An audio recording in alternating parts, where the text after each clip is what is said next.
Welcome back. We're going to be looking at Chapter 10, Sustaining Terrestrial Biodiversity, the Ecosystem Approach. And that basically means we're going to see how human populations are interacting with different ecosystems. And the emphasis in the first part of this chapter is on forests. And I'm going to kind of emphasize redwood forests in California. If we look here, we see a farmhouse and some crop fields. And I think living in the city, we get this idea that this is natural, this is nature, and it's far from that. There's a lot of environmental degradation that had to occur in order for this farm to exist. So if you look around the farmhouse, you see all these trees here, and you have to ask yourself, well, if they had not cleared away all of this land for crops, would all of those trees remain there as well? And I think the answer to that is probably yes. And so, or some different ecosystem other than just than what has been cleared away for those crops, whatever that is, be it corn, soybeans, or anything else that we eat or use for fuel. So here are the chapter overview questions. I'll give you a second to read those.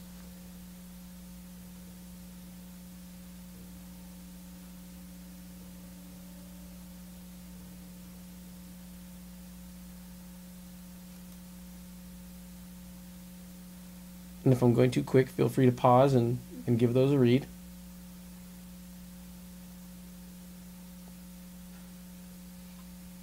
And those are the questions that we are going to emphasize during this chapter. So keep these in mind, and it should help guide you to where we're trying to get to with this screencast.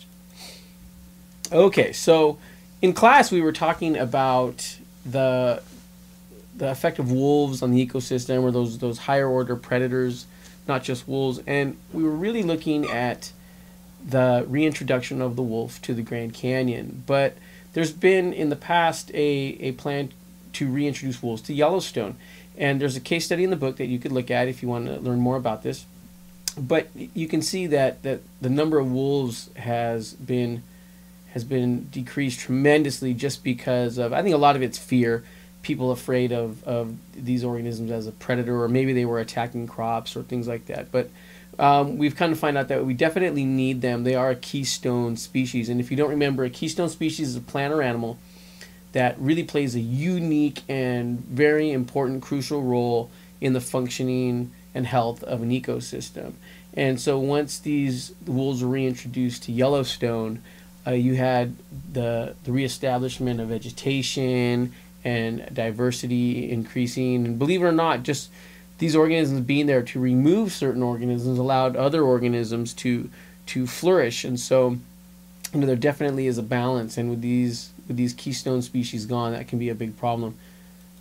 And so, I originally brought you this story and how a gray wolf had been spotted at the Grand Canyon, and it was such a big project that there was the Grand Canyon Wolf Recovery Project established to try to make that a successful venture. And here is a picture of our wolf doing her thing. It was a female from, I believe they said, Wyoming, and you can see the radio collar on her, and that's how they tagged her and tracked her as she moved through the environment all the way from Wyoming to the Grand Canyon. But unfortunately, this is the message I sent out around Christmas, and apparently a hunter mistaked this wolf for a coyote and shot and killed her. So it didn't turn out to be a good story in the end, but maybe that could lead to some reintroduction of wolves to the Grand Canyon the same way they were reintroduced to Yellowstone. It remains to be seen, and hopefully there is a happier ending than this in the end. And there's a lot of people who were very happy that this wolf was shot. So there's a lot of debate on both sides, and it's easy for us to have an opinion all the way from Los Angeles, but there's people who live in this area, so there's a lot of things that they have concerns about, especially with a top predator like wolves. I guarantee you they don't just stick to things like deer. They'll go after pets and possibly children and even adults, so that's stuff to think about. And so when we look at the human impact on terrestrial biodiversity, and terrestrial, again, is on land. We'll look at aquatic biodiversity completely separately.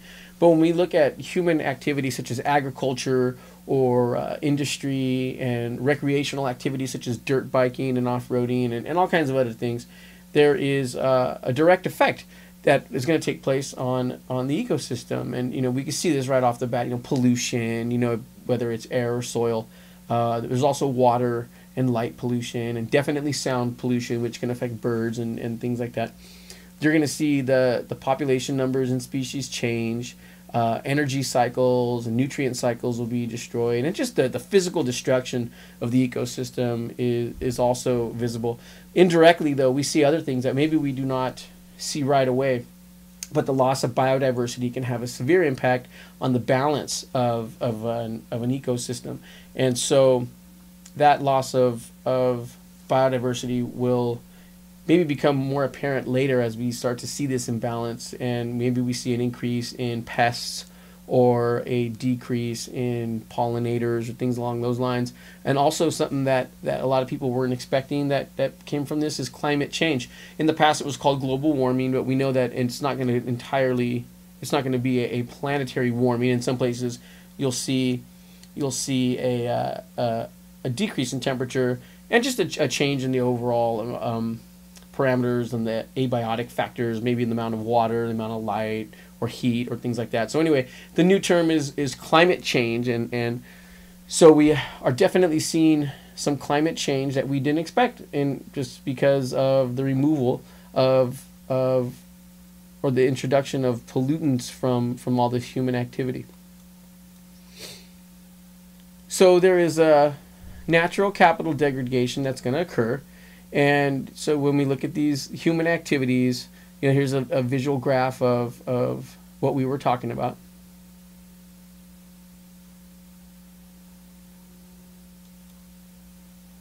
So here's some questions that you can work out on your piece of paper.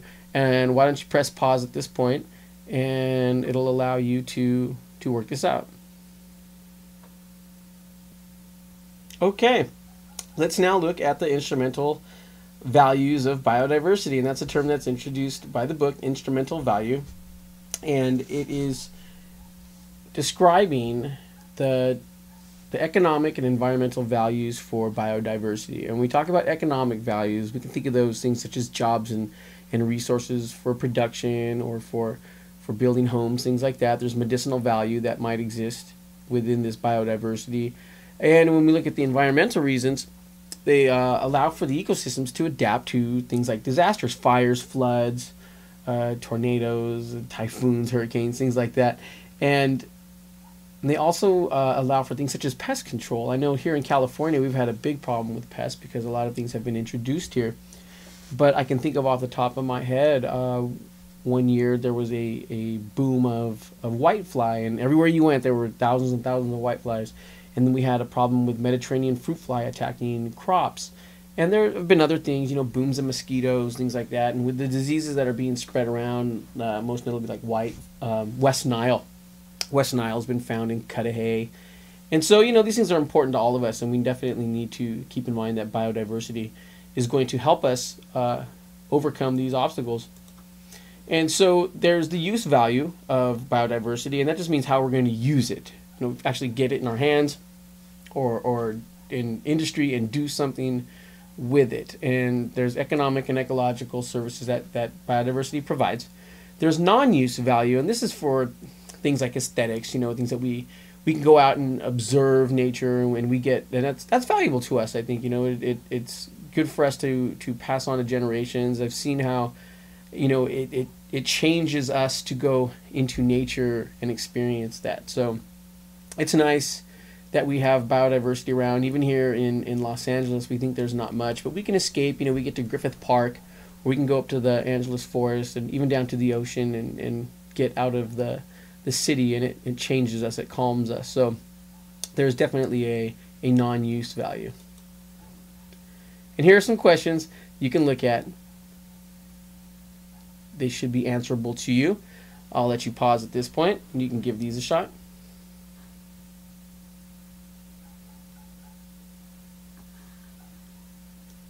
All right, now it's time to look at forests.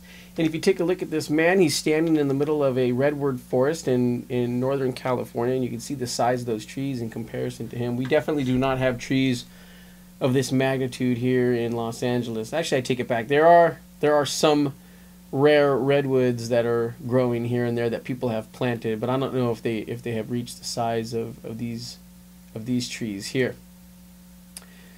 So when we look at forests and how we manage and sustain them, there is this effort to put a price value to these and to take these forests and look at them in terms of their monetary value. I'm not sure if I agree with that.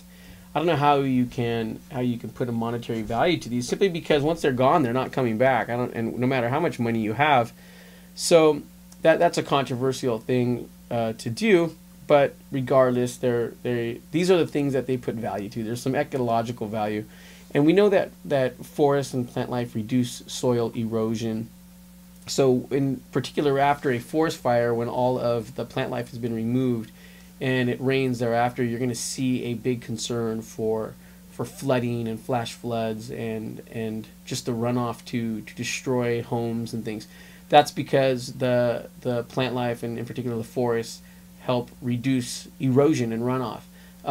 Forests also purify water and air, and they are also a carbon dioxide sink. Okay, and there's that word, not the sink you wash your hands with, but this sink in the sense that carbon dioxide is pulled from the atmosphere. Tons and tons and tons of carbon dioxide is formed into cellulose, and that's what gives those trees those structures. So when you take a redwood tree and you cut it down and you've removed thousands of pounds of tree, that tree is storing thousands of pounds of atmospheric carbon dioxide, or that what was once atmospheric carbon dioxide. So to burn that is definitely going to release that carbon dioxide back into the atmosphere. We tend to not burn redwoods for fuel. They're used for lumber, for building, so that's probably not going to get burned, but the removal of the tree means that the tree is no longer going to be removing carbon dioxide, so that is definitely going to be a problem. And so there's more value placed on forests, not just redwood forests, but other forests as well. We get fuel, lumber, they make paper, and all these things that we use, and we use them all the time. And of course we always say, oh, stop cutting down the forest, but we're part of that. And recycled paper definitely costs more than regular paper, or not recycled paper. And we have to make a decision with our dollar when we get to Office Depot and Staples. Do we care about the forest enough to spend an extra buck or two for recycled paper? And when you're students, that's a little difficult to do when you don't have that much money.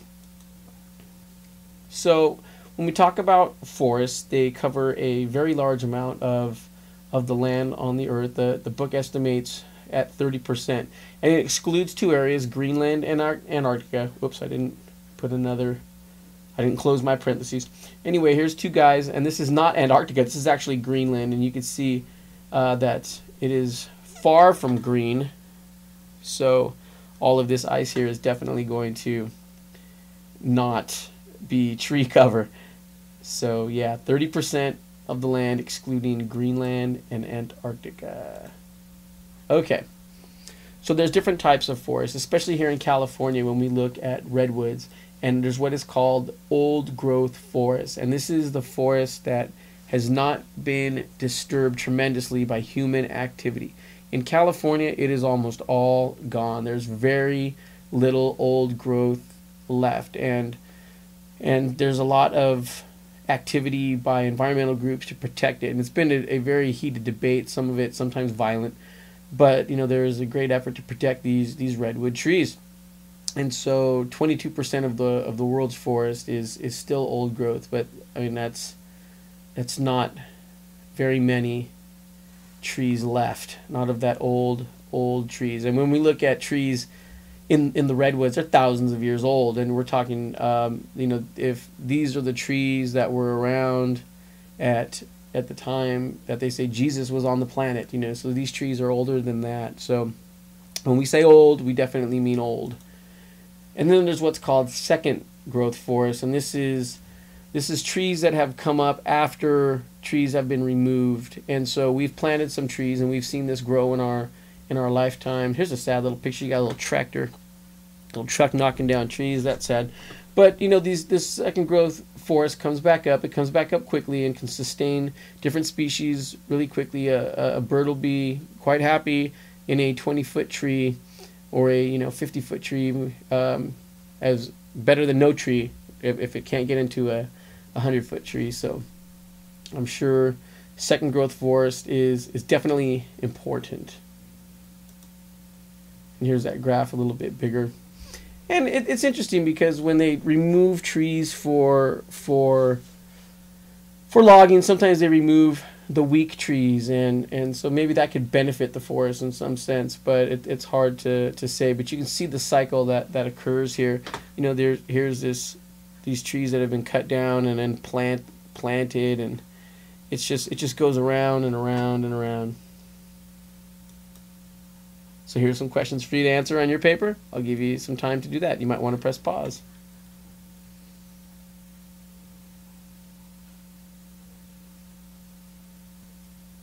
Okay, let's take a look at the extent of deforestation that has occurred globally. And there's this idea in the book that's portrayed that losses are concentrated in the developing countries. But the one thing that has to come to your mind is who is using these resources. Now, I understand that the destruction is occurring in developing countries, but remember that the United States is the largest consumer of planetary resources. So, it's the activity that we do here that is affecting the number of forests that are on the planet as a whole, and we are the country that uses the most. So that's you and me, and all of our friends and family. So maybe there's something that we need to change at home to make sure that this happens. And so one thing that we get as a result of this deforestation is a decrease in soil fertility. We're going to have problems with runoff like we discussed before. We will get premature extinction of species, and that's not a good thing because some of these are keystone species, and we'll find out later once they're gone what their role was. We will have the release of CO2 and definite problems with flooding, and that climate change is going to also add on to that flooding, because we could see increased rain and snow and different things, and quicker melts happening in different areas. Take a look at this. This is the border between Haiti and the Dominican Republic, and you can see a difference in policies that exist between these two countries. Haiti has come through there and just deforested at an alarming rate, as opposed to the Dominican Republic on the right that has still a lush forest that's running right up to like just a clearing. It's kind of sad, but the good news is that if Haiti changes its plan, this forest can start spreading back into this area. So as long as the soil isn't permanently damaged. Here's a little slideshow you can watch on your own at home. It's a redwood forest. There's different things happening. It shows some environmental groups and some logging, and it gives a pretty good perspective of what's going on. It's from National Geographic. And so here's a question. Now, you don't need to write anything down, but just think about this, because when we get together as a class, we're going to talk about what you would do, how would you vote regarding these issues. Should there be a global effort to reduce the cutting of old growth forests? And what do we mean by a global effort? Well, get some ideas in your head, because you're going to have to bring that with you too. We're going to have to talk about that. Here is an activity that you are going to need to do.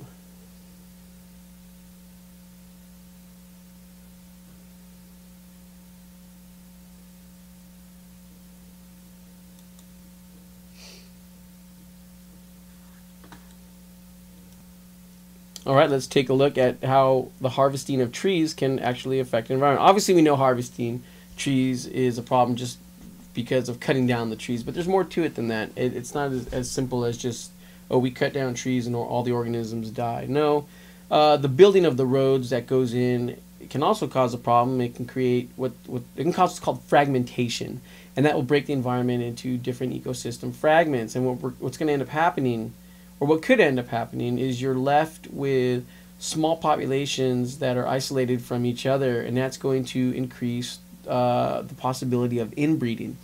And inbreeding is going to result in decreased genetic variation, and that definitely will affect natural selection and will decrease the overall fitness of the species. It will also lead to the accumulation of, if you remember from AP Bio this term, lethal homozygous recessives. So basically what we're saying is that the genetic quality of these small populations will start to decline as negative genes start to accumulate. And also, if the population gets isolated to too small of an area, there could be in that area too few resources to support that population. So, definitely going in there and cutting forests into fragments could definitely be a problem. That needs to be done strategically. So keep these ideas in mind in case this could pop up on an FRQ later in the future when you're talking about, what are the effects of anything that could involve moving a highway through an area. So whether you're building a solar farm or just building windmills, if you have to put a highway in, it can definitely destroy and disrupt populations and cause fragmentation. You can see right down the middle, there is a highway that has to get built right through this old growth just to haul all of this away. And there is your slash and burn occurring here with the agriculture that gets put in, and agriculture definitely destroys the environment. And here are 3 ways that trees get harvested. We have selective cutting, and that's done by going through and just pruning trees out here and there individually. And there's a diagram on the bottom right, and they just come in and pop out every other tree or every other tree. I don't know what the formula is to it or how the trees get marked, but they go through and select special ones. There's clear cutting, and that just goes through and just wipes out everything and leaves you devastated. And we saw that in that picture with Haiti and the Dominican Republic. And strip cutting is it's almost like clear cutting, but it goes through and just clears out strips.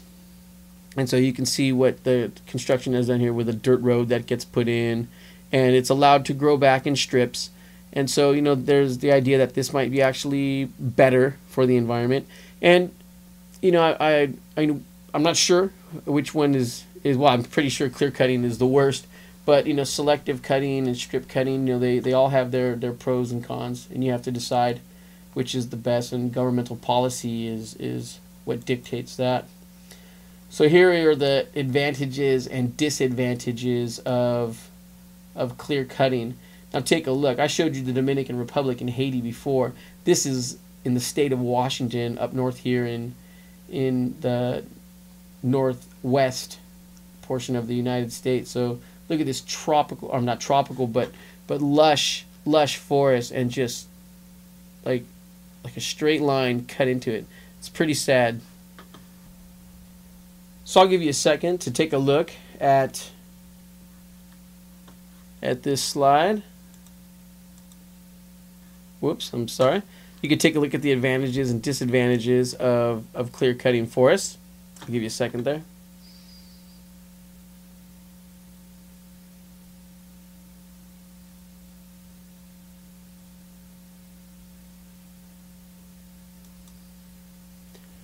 Okay, it's time to offer some solutions, and we can obviously use forests in a better way than we have. There's some economic and ecological value that we need from these forests in order to survive. Now, not just in California, but as a planet.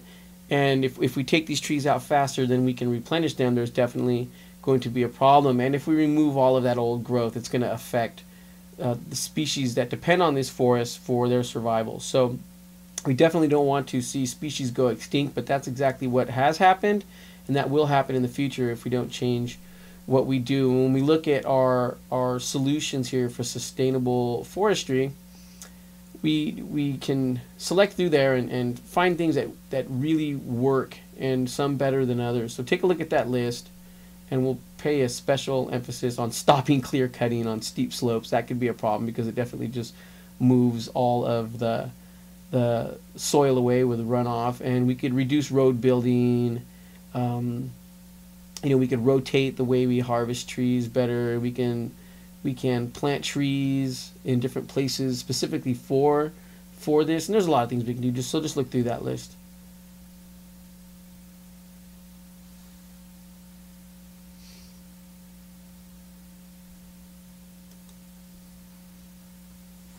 There's a case study in the book that talks about forest resources and their management here in the United States. And we're pretty good here in the United States about forest management. And in the past, that wasn't so, but there's been an establishment of many national parks that have saved so much old growth forest, and even allowed secondary growth forests to just increase in size tremendously. And that's happened a lot since the 60s. And you can see here what has happened. So they've replaced areas with tree farms, they've decreased biodiversity, and it disrupts ecosystem processes, and that definitely all needs to stop, or at least decrease tremendously. Forest fires are something that have been plaguing forests for thousands of years, and we tend to look at them as something so horrible, especially when we turn on the news. We see this fire, and we talk about how horrible of a thing it is, but they're not all that bad, and they allow a lot of things to happen within the forest. When we see homes getting burned, that is a tragedy. But when you put a home in the natural fire shed, well, that can definitely be a risky move. Yet people love to be a part of nature until nature burns their house down. So that's kind of a sad thing. But it's just a natural part of the environment, and so the book talks to us a little bit about that. It speaks to how these fires can release and recycle these nutrients back into the environment by burning these trees down. And we saw this in Yellowstone. There was a tremendous forest fire that went through Yellowstone, and everybody thought it was the destruction of the forest, and it turned out to increase the health of the forest overall. So we need to look at this from maybe a different angle and see what role fire plays, and maybe not remove it completely, but maybe help it in different ways with controlled burns, perhaps. And so, and that's exactly what that people are talking about. To reduce the fire damage, maybe we can burn controlled in order to make that happen. But that's a debate that a lot of people have, because sometimes it just doesn't go the way it's planned, and fires get loose and get out of control and burn things that we did not want burnt. So that's something that we definitely need to think about as we set these policies in place. Do we have the ability to control this? And so in 2003, Congress passed what they're calling the Healthy Forest Act. And this is kind of interesting to me. And you can see some of the things here that came under this Healthy Forest Restoration Act. It allows timber companies to cut medium and large trees in 71% of national forests. So that's kind of interesting to me. It has to clear away smaller fire-prone trees, but maybe we could do that without timber companies, so I'm not too sure.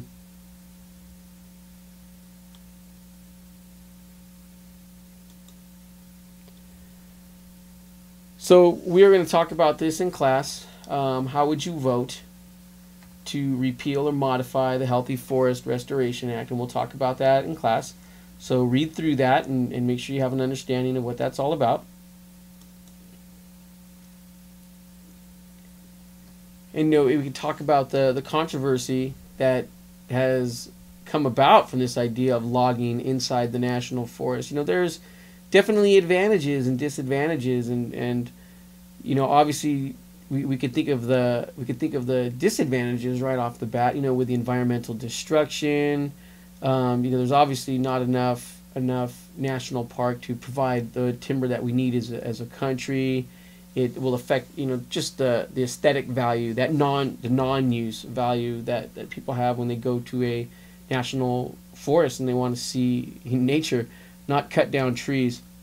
But there are some advantages to that, and it will keep lumber and paper prices down.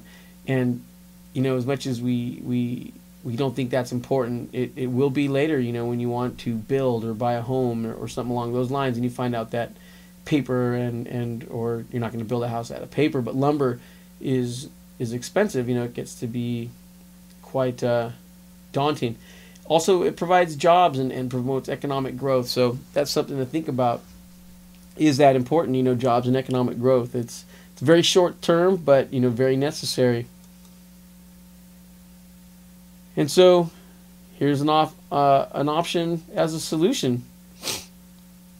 Maybe we shouldn't be using trees at all to produce paper. There's other plants that we could use. Kenaf is something that they're offering as a plant for paper production I know that there's been, with this big surge of marijuana production, people are saying that the pulp from the marijuana plant can be used for paper. And I don't know if that's just hype to help promote that agenda, but that's something that is worth thinking about. Hemp in the past has been used to make things such as ropes and clothing. So that's something that might be a viable solution.